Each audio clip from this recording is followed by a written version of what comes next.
Again, I'm Janet on occasion, and today we really have to get off this planet as quickly as we can, or else it's gonna blow up, or I don't know, get really cold or something. I don't know. I don't really know what happens if the sun suddenly disappears.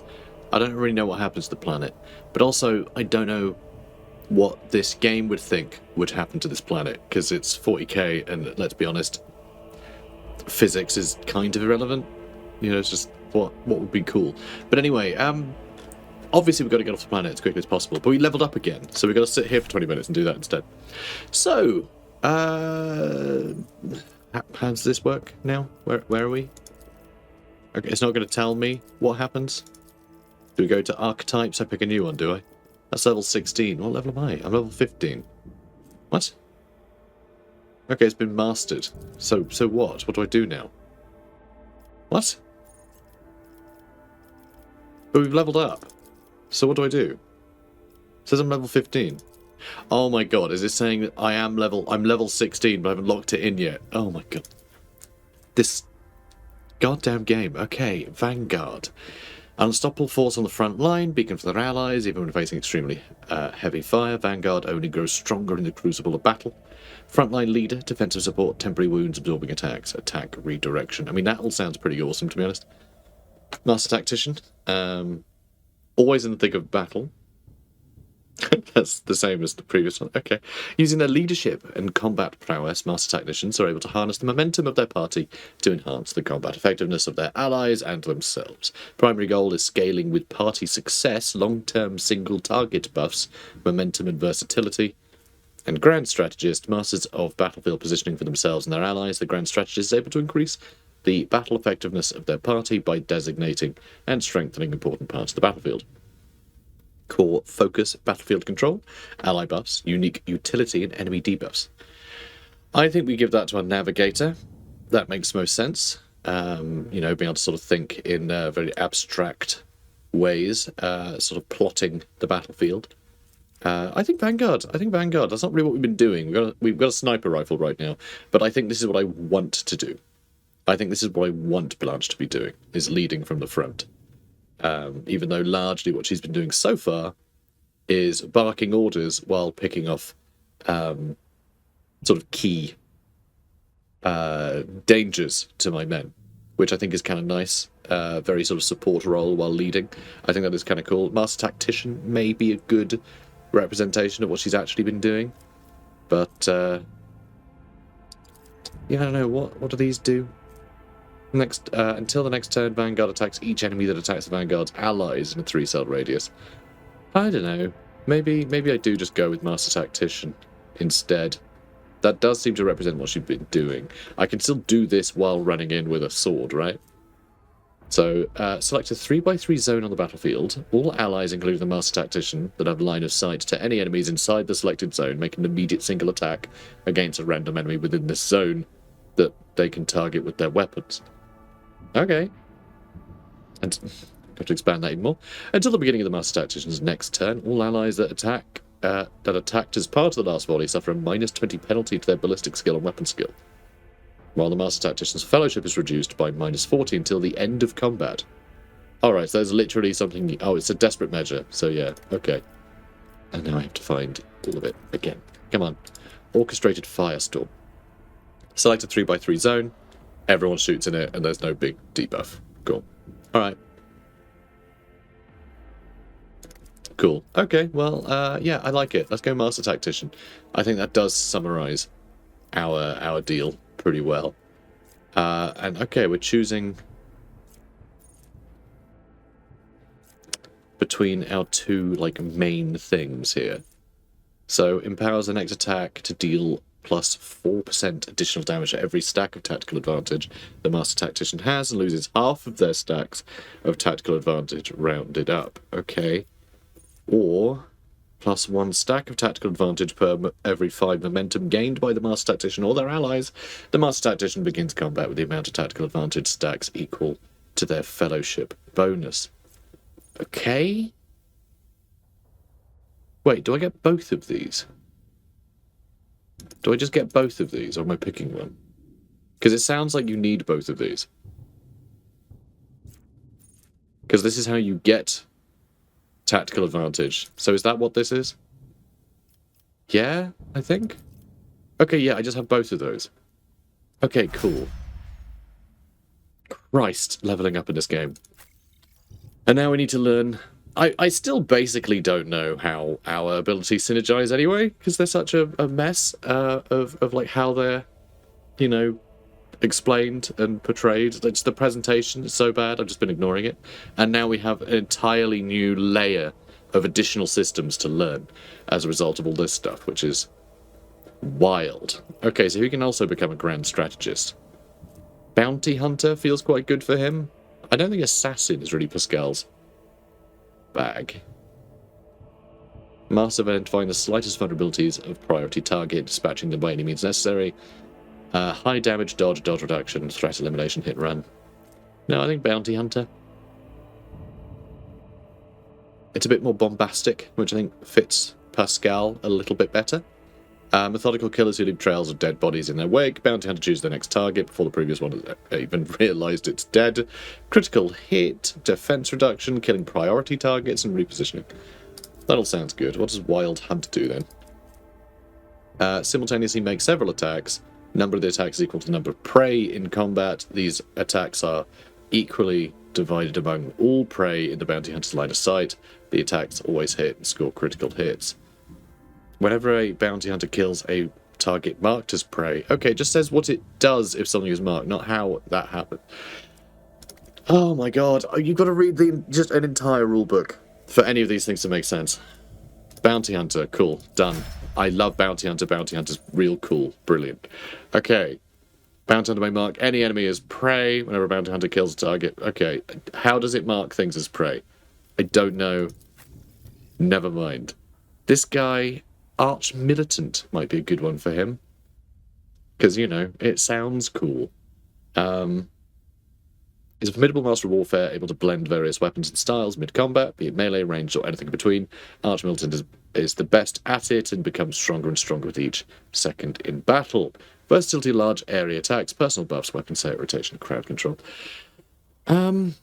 Maybe keystone feature, versatility, whenever you attack. That of a different type from the previous attack. Okay, so having a bunch of different kinds of attacks will help him. So if we shoot someone, then attack someone with a sword, that sort of thing. And yeah, so single shot, melee attack, area melee attack, area shot, or burst shot. That's a good mix. The Archmilton gains +5 weapon skill and ballistic skill for every stack. If the Archmilton has 4 or more stacks of versatility, the Archmilton deals extra damage. Alright. I mean, cool, I guess. In the heroic act, to the end of combat, Arch Militant can make 1 additional attack each turn, including 1 additional attack on the turn this heroic act is used. That's pretty cool. First attack after using this ability, and each turn afterwards costs 0 AP. I mean, that's pretty cool. That is pretty cool. Vanguard is definitely something I want to give Abelard. Assassin is also quite a good one, I think, for him. But I think there's going to be better characters for that later. So I think Arch Militant actually suits him the best. So we'll go with that. Abelard. Vanguard. Gotta be. So frontline leader, defensive support, etc, etc. Done. So Unyielding Beacon. Each attack against a Vanguard grants them +1 stack of Unyielding Beacon. Each attack increases their resolve by 1, up to a maximum of 15. All allies in a 2-cell radius around the Vanguard gain 1/5 of that bonus. Interesting. Temporary wounds applied to the Vanguard now stack, but only remain stacked until the start of the Vanguard's turn.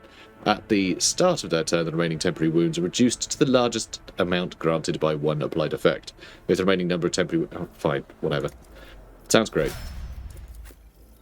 And... Ooh, okay. This is a tough one, actually. Because we already have an Arch Militant. I mean... Bounty Hunter for her would be cool too, honestly. I think that would be quite good too. Master Tactician is something I was going to give to you, but actually, let's have a look. Yeah, okay, no. Grand Strategist. That's what I was going to give you. Okay, I'll give Master Tactician to you. Or is that what I gave you? Yeah, that's what I gave you, okay. Oh, I don't know. Maybe make her a bounty hunter as well. I mean, she's a methodical killer. Trying to stack critical hits, defense reduction, and priority target killing is the sort of stuff that she always does anyway. And which one was Wild Hunt again? Simultaneous make several attacks. Yeah, I think just stacking hundreds of attacks from her makes sense, so screw it. We'll go bounty hunter with her too. Fine. And then with you, Grand Strategist. Alright, that I think is fun. Being able to like designate an area on the map is very cool. So if we look here, Grand Strategist chooses... Oh wait, hang on, this is slightly different. I was thinking of the other one. Never mind. Grand Strategist chooses one combat tactics area. Every ally inside that area gains an additional turn with 1 AP and 2 MP at the start of the Grand Strategist's next turn. For every enemy that was killed in the selected combat tactics area, the additional AP is increased by +1. So yeah, there's a lot of crazy stuff here we can do. So I like that. Let's do that. And also gives her combat tactics. Analyzes the battlefield and can create specific areas, providing bonuses to all allies, including the Grand Strategist. Frontline, backline, and rear. In the first turn, all 3 areas can be created. God, this is just going to get so busy, isn't it? In the following turn, only one of them can be created. So yeah, you can move them all as you go. Alright, that sounds fun. No ranks available for archetype advancement. Well, what are you talking about? What? Oh, okay, that's done. I don't know what. I was stuck in there. Fine. Okay. Done. Let us not dawdle. Christ. Let's leave then. So I got an achievement for doing that, of course. They can all go to cargo. That's fine.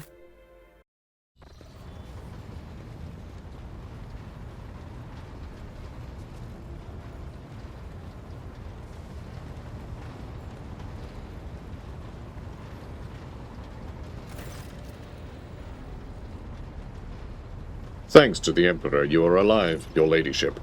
We are most gratified by your return, and the crew is full of zeal to carry out any orders you may have. For anything else, want to hear a account of what happened? No, I wanna hear what the situation is aboard. That's fine. Okay, I don't care what happened. I want to know what impact that has on our ship, and if anything needs to be done to be safe before we investigate what actually happened. Which, seeing as how this just started bleeding, I'm not sure things are going particularly well. I don't think these should start bleeding randomly. Or at all, honestly. Doesn't even matter how random it is. Anyway, the Navigator Sanctum is no longer empty, but the warp engine is still refusing to obey the engine seers. Without it, we cannot perform a warp jump. Pascal's voice buzzes anxiously from his Vox. It may be angry, or perhaps it is lamenting the injuries it has suffered. I will immediately initiate preparations for a prayer service. If the Omnissiah grants me comprehension, I will appease the machine spirit of this vessel. Okay. Why did you not send a shuttle for me? I do apologize, your ladyship. We were unable to receive your request for evacuation. The Vox link was overrun with violent interference, screams, blasphemous hymns, and other equally sinister noises. Any who listened to the interference for a protracted period lost their sanity. Several dozen operators went mad monitoring the Voxcaster in the hope of hearing your voice. Each one of them waited in vain. Grim. Okay, what's happening to the planet right now? Our Augur operators are reporting numerous uprisings and other manifestations of the archenemy's powers at various locations on the planet. Based on the fragments of communications picked up by our Vox operators, there is practically no resistance being offered by the Governor's forces. Millions of people are converting to the blasphemous Final Dawn cult en masse and assembling in prayer circles. I mean, you would, wouldn't you? Just straight up you would. Like, the sun went. And that's what the cultists have been saying. So clearly the governor's not doing anything to stop this kind of nonsense, so yeah, you're gonna just pick the winning side, aren't you? You're going to. Sun's gone. Like, yeah, you're gonna pick the winning side. It's your only hope, really, isn't it? Before anything else, I'll hear an account of what happened to System Sun. Do we have any hope of retaking the planet? No. I fear that Rick Adminoris is lost. The situation is deteriorating by the minute. We must leave the system as soon as possible. However, there are still people on the planet who have not succumbed to heresy, and who are worthy of rescue. Besides a small number of our own shuttles, we also have the shuttle salvaged from the starport. We must save as many as we can. This has all happened for a reason. Saint Argenta, whose name I carry with reverence and trepidation, is famed for saving the people of a dying world through the power of prayer. Okay, everyone start praying. Let's go. The God Emperor himself sent a star from the heavens that lifted the saint and her followers up to the sky, away from corruption and death. We must do as she did, direct all our efforts to saving those people who must at this moment look to the heavens in hope of salvation. The lives of peasants are of little value. Pascal, come on. I genuinely think you're quite cool, so, like, don't ruin it. Our prime objective is to save the Holy Relic, the miraculous fusion reactor, and the electro-priest who guard and tend to it. I think that actually might be something quite important to do. That's a hell of a resource. Saving the people, I think, might be a bit tougher, because, like, the moment they think hope is lost, this final dawn cult might be the answer. Chaos will take hold, right? Chaos will use that thought to go, yep, I'm in. And that's bad. I can't imagine there's anyone left sort of untainted by uncertainty here, which is a problem, you know? It's fine normally, a bit of doubt here and there, but on a world so doomed as this one, you know, chaos is all over this. So it's a tough one. It's a tough one, you know, it's a toughie. Every moment we spend in the proximity to a dying world, we're putting ourselves at risk. Your life, Lord Captain, is far more valuable than all other Owlcat minores. The Von Valancius dynasty cannot be allowed to perish, and so, lamentable though it is, we must rule out any idea of evacuation. Heinrich's eyes, like two deep dark pools, are resolutely fixed on you. The world is doomed, and its inhabitants along with it. The disappearance of the star was the final nudge toward death, the finale of the Cult of the Final Dawn's plans. I once witnessed a similar event, a world that had surrendered to the servants of the archenemy and permitted corruption to enter too deep. At this moment, millions of people are bowing down before those who promised them salvation, and they are willingly giving over their souls to chaos, a sacrifice great enough to bring forth a demon world. Our only hope of stopping this process is to retreat to a safe distance from the planet and conduct targeted bombing of the Electro-Priest's monastery. If we blow up the reactor, the thermonuclear reaction will follow. The world's oxygen will evaporate, killing off the entire biosphere. In doing this, we will save millions of souls from a fate worse than death, and we will save Owlcat Minoris from becoming an outpost of the archenemy. I actually think this is the biggest... you know, it's the boldest move, but actually kind of solves things, because, yeah, the whole planet will fall to chaos and will turn into a demon world, and it will be a problem for forever. You know, it'll be flying through the galaxy, and attacks will be launched from it. You know, it's bad. It's kind of turned into a space hulk. It's just a planet adrift at this point, right? But yeah, I don't think we can just have this like soaring demon world. However, you know, that reactor is sacred, but what's more... I don't know, what's more purposeful than saving an entire planet of souls to damnation? That feels a bit sacred, but possibly not in Pascal's mind. It's a tough one. Whatever fate you choose for this world, I urge you to make haste, Lord Captain. The planet is burning in raging flashes of crimson and purple. I can even see it from orbit. As I do see that the storm is already upon us. With every moment that we waste, it grows ever more difficult and perilous to steer the ship through the warp's turbulent currents. I'm with the lady on this. Enough talking. We need to get out of here while we can. Something lurking in the depths of your consciousness bristles at the passing thought of saving people. The spike of horror you feel takes your breath away. It is as if you are planning to steal the prey of a mighty predator. The planet is already wrapped in a thread stretching out from the warp. It deserves to have a new master. So,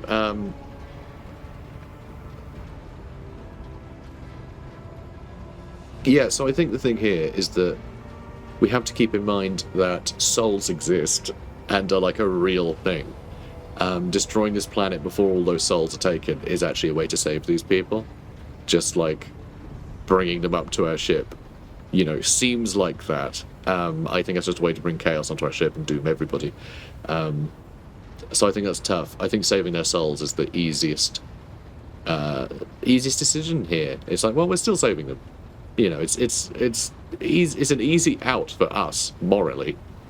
Obviously, it's still it's still genocide. It's still planetary genocide. So it's, you know, still grim.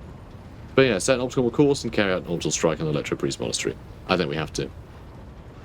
I was at Pascal, but like, you know, this will be lost in order to save the planet, essentially. Or at least save the inhabitants. Yes, Lord Captain. I will immediately inform the navigation and artillery decks of the impending maneuver. Dogmatic +15. The right choice, Lord Captain. May the sacred exterminatus cleanse this veil of corruption. It is actually very surprising in a video game to ever be like, oh yes, I side with the Inquisitor. He seems on the up and up. No, in this case, yeah, I think that's probably the best I can do. I think that's the best we can hope for. Yeah, hate to agree with the Inquisitor, but yeah, in this case. The bridge is in upheaval. The technomat's prayers mix together in a senseless cacophony, while servitors work hastily to remove a hardened crust of sacred unguents from the warp engine's components. In the middle of all this tumult stands Pascal, with a data slate clutched in his hands, seemingly disconnected from the flurry of activity around him. Majos, why don't you assume control of the technomats? Surely their contribution will speed things up. Sounds quite good. This is now your ship and your temple, so start acting like it, you blasted cog. Majors, if you do not bring this situation under control, we will all perish. Or crew, heed the word of Majors Hanuman. Pascal, I kindly request you take charge of this mess. Yeah, sure. Thank you, your ladyship. You are right. Pascal's voice changes when he addresses the crew. He now speaks with authority and resolve. Tech comrades, heed my instruction. The mayhem immediately subsides and the crew's actions fall into some indiscernible logic. The omnisized servants start working in sync, and the binaric clamour becomes a symphony of reports, which the Majos coordinates like a skillful conductor. Do not ever act like a spineless greenhorn in front of me ever again. Now may this rebellious lump of metal take us out of here. Just admirably done. Like, well done. Keep doing that. Just encourage him. We'll give him a little biscuit. Here you go. Nom nom nom.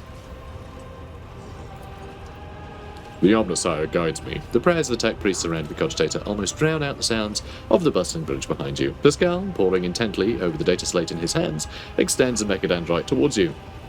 Please take your place at the cogitator, Lord Captain. Sure. Why the hell not? Oh, God. Camera moving is not very smooth. Huge machine in front of you is lit with dozens of vid screens and hundreds of lumens. The blinking lights and endless rush of symbols and digits on the green background make your eyes water, and a vague sense of alarm simmers in the depths of your mind. The typical reaction of a layperson when confronted with the magnitude of the Omnisire's creation. Among the numerous controls, you see the mouth of a cyber gargoyle, the same as at the gate of the warrant chamber. Pascal's voice becomes imbued with imperious force. Servants of the machine god, heed my command. Acolytes, prepare the incense instrumentation for the liturgy of machine spirit propitiation. Senior technomats recite the prayer to generate a current data report. Operations will be marked with the companological protocol. Omnisire, rejoice! I must inform you that the purposes of safety, complete reassembly of the warp sextant and updating of its datasmith blessings are required. If this is not done, then at launch the volume of the aggregate calculation errors could result in the destruction of the data crypts. But as we do not have 100 hours at our disposal, we must omit this procedure. Pascal looks down at the data slate in his hands, a minor deviation from the rite of operation for the sake of appeasing the spirit. Okay, sounds great. Pascal, I'm sure this is going to go fine. What must I do? Do you think of the rite of operation? That sounds dubious coming from you. Listen, can't you do all this without me? What must I do? Place your hand inside the throat of the cogitator guardian, the cyber gargoyle, which has been assigned to guard the forbidden data crypts. The dynastic blood extracted from your veins will serve as a key to the data core where the machine spirit dwells. To it we will offer our prayers so that we may bypass the protected protocol for defective connections and launch the warp sextant. Pascal's voice grows quieter. The laws of the Omnisire know no exceptions, and so in this ritual I will remain at your side to placate the wrathful machine spirit in whose abode you will be intruding. Follow my liturgies, Lord Captain, and may we receive his blessing. Sure. Let's just go ahead and do that. The metal jaws clamp down your hand, breaking your delicate corporeal sheath. That sounds just like a gross way of saying skin, doesn't it? Your delicate corporeal sheath. Ugh. And what's your delicate corporeal sheath regimen? You know, what's your delicate corporeal sheath care? Anyway, and releasing warm red liquid into a scarlet. Blood. It's blood. Okay, it's just blood. At the same moment, the image of the vid screen before you changes. Connecting. Technobabble. Gesture at the vid screen. What did it all mean, Basil? Reach out and touch the keys on the instrument panel. Should we? By my authority, I revoke the inviolability protocol of the warp engine. Is that worth doing? I don't know. Is that the plan? I feel like that's probably the plan. One of the cogitator's vid screens turns red. Pascal sees this and raises his hand, signaling to the rest of the tech priest, then withdraws a connector from his sleeve and connects it to the machine. Servants of the Omnisire, make now the offering of cleansed data crypts to the machine spirit, so that we may be filled with their true and calibrated data. May the Omnisire have mercy on our souls. In meek solemnity, the acolytes offer up the cleansed data crypts to the warp engine one after another, repeating prayers of exaltation. After anointing the contacts with sacred unguents, Pascal inserts them in the cogitator's slots. Your head begins to spin from the holy censers, foul-smelling clouds of smoke, and from the loss of the blood, that now they call it blood, that the cyber gargoyle continues to drink from you, and the world swims before your eyes. Let this mechanism awaken in renewed purity. Pascal enters a sequence of commands and raises his head. Watching the vid screen, suddenly he stops dead. No. His fingers fly over the command runes, entering command after command. His mechadendrites clicking their pincers. Pull at one lever after another. Pardon me. Pull at one lever after another. The vid screens fill with strings of symbols, completely incomprehensible to you, but clearly conveying something to the Magos. Everything all right there, buddy? After a few seconds, one of the data crypts mounted on the cogitator begins to emit sparks. A moment later, another data crypt does the same. The next bursts into flame and gives off foul-smelling smoke. Around you, the Omnisire servants break off from their prayers, and someone bursts into frantic bleeding. Pascal mournfully grates out. The massive errors in the warp sextant's calculations is destroying the data repositories. The offering did not appease the ship's spirit. The warp engine cannot be filled with the motive force. We are trapped. A moment later, the Magos continues uncertainly. Perhaps an alternative Ryzen protocol, or an emergency launch of the auxiliary coils. The tech priest bends over the cogitator, but something in his pose and movements reveals his desperation. While the other vid screens are filled with more and more strings of symbols, the monitor in front of you blinks, and its static image changes. Pascal is too engrossed in his ritual to notice. Let's read it. Input, pack, comp, nom, ostab, true. Yep, alright, it's a technobabble. Machine spirit, can you hear me? Cogitator's servant creaks quietly in its joints, the sound that is drowned out by the Barnaric hymns and tapping of command runes. Injury rescue query. Rescue. Yes, rescue. That sounds great.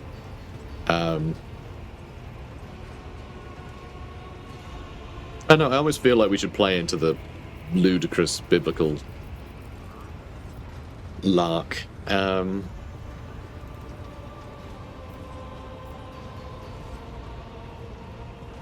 I don't know, it does seem to be going, oh, you want rescue? Just go rescue. Just to keep it simple. I don't want the machine to misconstrue anything.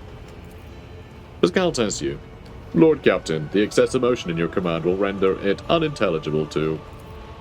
Pascal's next vocalization goes unsynthesized as he sees the vid screens begin to stabilize one after another. The strings frenetically galloping across the green background are replaced with stable images or regular updating status reports. Only one monitor remains inexplicably red. Oh no. Exciting stuff. The tech priest's vox crackles in shock, and his report is as clipped and clinical as ever. Registering. Warp sextant activated. Registering. Data stream stabilizing. Registering. 0 data errors found. Reporting. The warp engine is ready for translation. After a pause, Pascal adds, I am also reporting evidence indicating a Category 3 miracle fulfilling the criterion. Thou shalt witness the mechanism that toils in glorification of its function and in defiance of deactivation.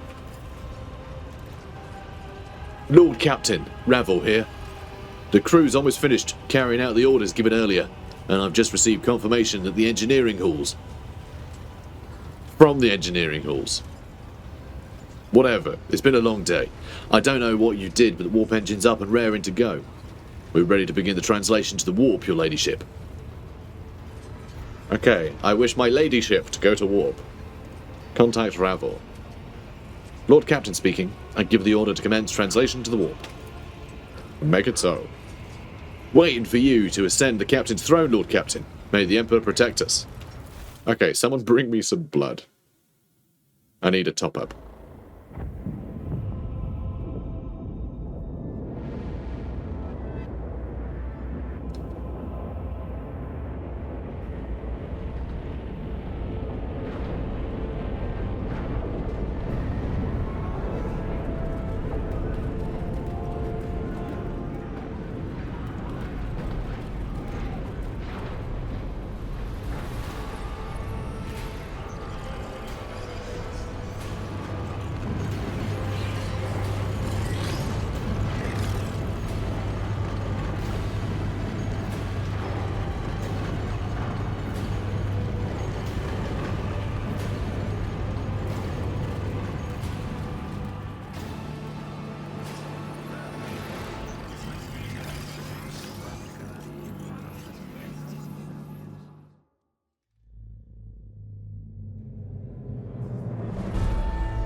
The Von Valancia's flagship made its way out of the doomed star system.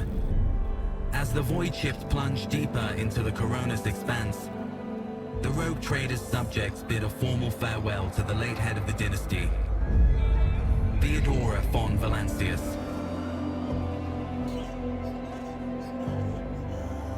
Having paid their last respects, the crew gathered their strength and braced themselves for whatever was to come next.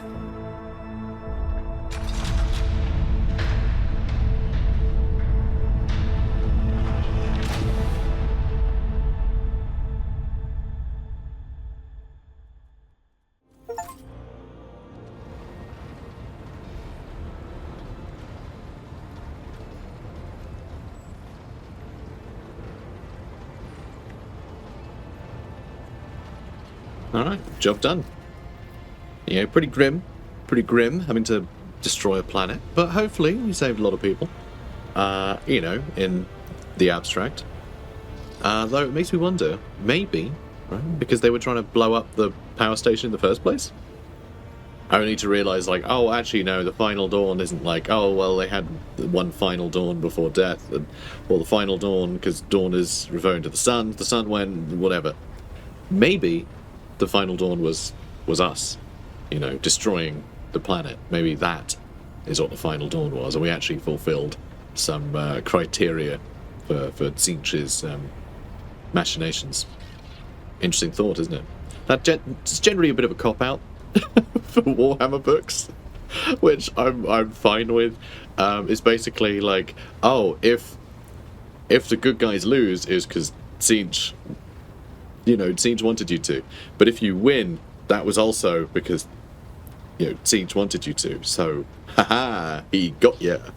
Which is, you know, such a cop-out. It almost doesn't matter, the series of events. As long as it ends with, like, any event happening, it can be like, haha, that was always the plan. It's like, okay, fine. Alright, Tzeentch. Good one. But anyway, Voxmaster Victus. Lord Captain, allow me to report. Our journey through the warp is coming to an end. Lady Navigator Orselio informs me that we have reached the point where we can translate to real space in the Thorabunda system. The Lady Navigator and her pilots are awaiting your permission to begin the process. The Furibunda system is home to Footfall, the only Imperium outpost with a functioning warp in the Coronis Expanse. The tech priests are begging you to have mercy on the machines worn down by the warp, and to allow the servants of the Omnissiah to inspect and heal the void ship's wounds in the dock. The prayers and rituals will take some time, which our astropathic choir will use to establish a connection with the prime worlds of your protectorate, Dargonus, Janus, and Kialva Gamma. I like that we already have, we already have holdings here. So, a powerful sanctioned psyker. Oh, I thought it was going to speak about the choir, especially. But yeah, our warp-based communication system is led by a choir of astropaths, which I think is, very, very sort of gothic, isn't it? So, moving on. Master Zachary Weiss has recovered an invitation previously adrift in the Immaterium. The Liege of Footfall has humbly requested an audience with the rogue trader of the Von Valancius dynasty. According to Master Zachary, the message was tinted with shades of pleading. I quote, "Apparently the Liege is anxious to meet as soon as possible." Footfall, the place where filth and sanctity go hand in hand. Reverend Hieronymus Doloroso will most likely expect a visit from me. I imagine he will be interested in talking to you as well, Blanche. I will be leaving your void ship when we arrive on Football, Blanche. Once that is done, consider the Lord Inquisitor's task complete. Your ladyship, young Yvain Winterscale has asked me to convey his gratitude for your hospitality and for saving him from certain death. Not wishing to outstay his welcome, he plans to disembark at Footfall. Lord Yvain swears he will not forget his debt to you. I hereby inform the rogue trader that during a comprehensive system inspection right, this unit discovered data clusters within the captain's cogitator that are concealed from prying eyes by means of a personal cipher and a sacrament of algorithmic authorization. In other words, there's a bunch of the ship that is only accessible by the rogue trader, which is kind of cool. Unit Blanche von Valancius has been added to the access list and assigned the identifier Keeper 2. This unit can access the data from the captain's cogitator provided that she possesses the decryption key. You detect a hint of something resembling curiosity in Pascal's mechanical voice. Are you leaving us, Heinrichs? The arrangement between the Lord Inquisitor and your predecessor was that I be transported to Footfall, and no farther. I dare not take advantage of your generosity and patience any more than I already have, Blanche.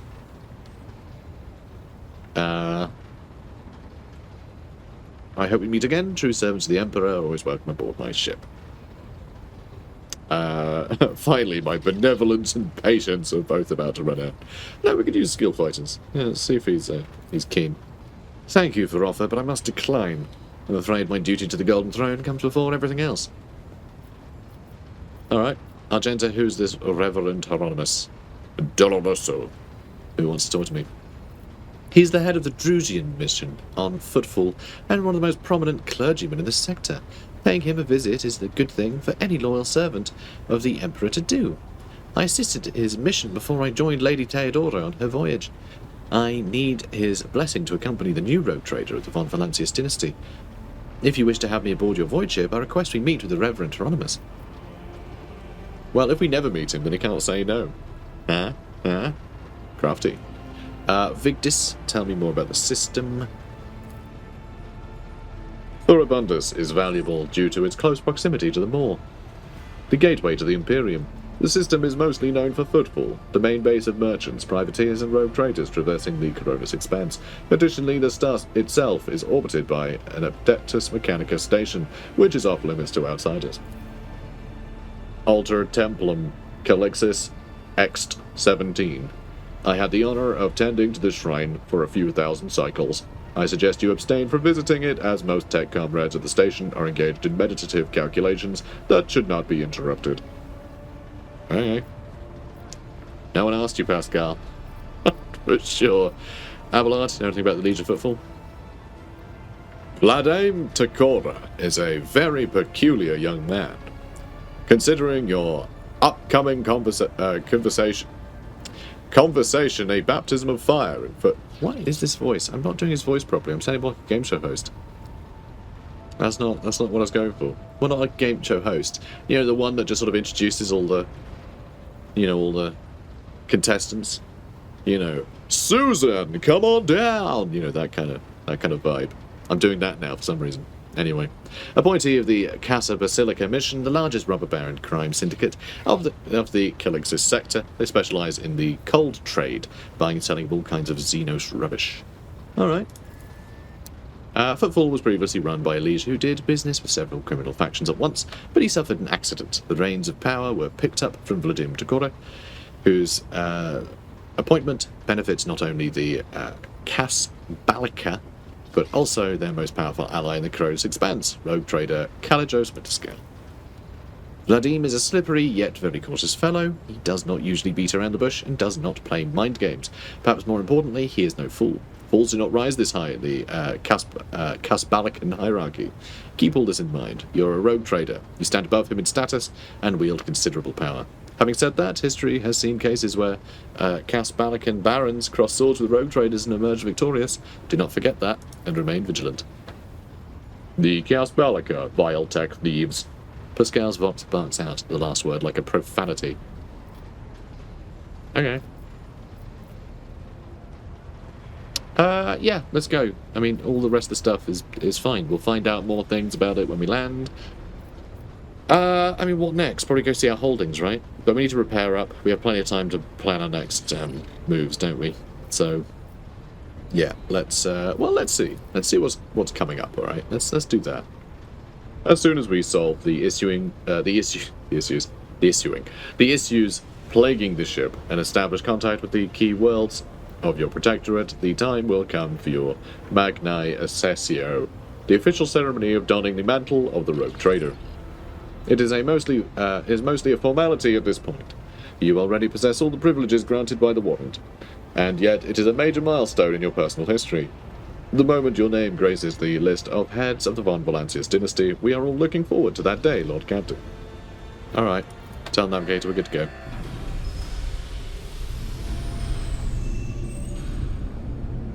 Vigdis begins issuing instructions. The massive ship appears to change with every word.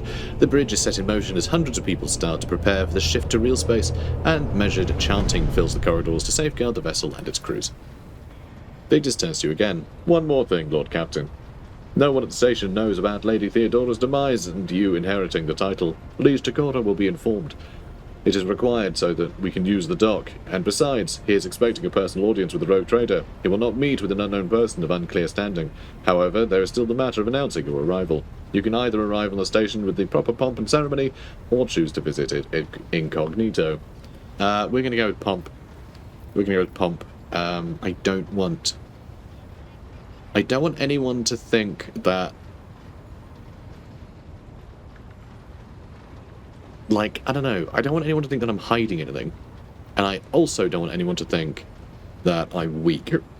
So, pomp and ceremony, going, hi, I'm the rogue trader, I command millions. Touch me and you die. Now let's have a lovely conversation, sit down and see what we can do for each other. That, I think, is good. I think trying to go in just as a nobody doesn't really benefit us. So, yeah, arrive officially. It will be done, Lord Captain. Vigdis bows again. With your gracious permission, I will return to my duties. Good. Alright. Well, here we are, guys. We're heading to Footfall. Pretty cool. We finally completed all of the...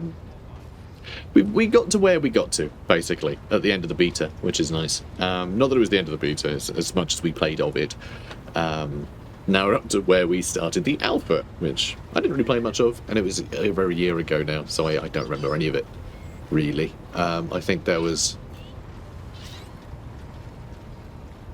a guy in it. I don't know. We'll find out. So it should be fun. We're making progress. And guys, if you're enjoying this, then please do comment, like, and subscribe. And I'll see you in the next one. Take care, guys. I won't compromise my principles.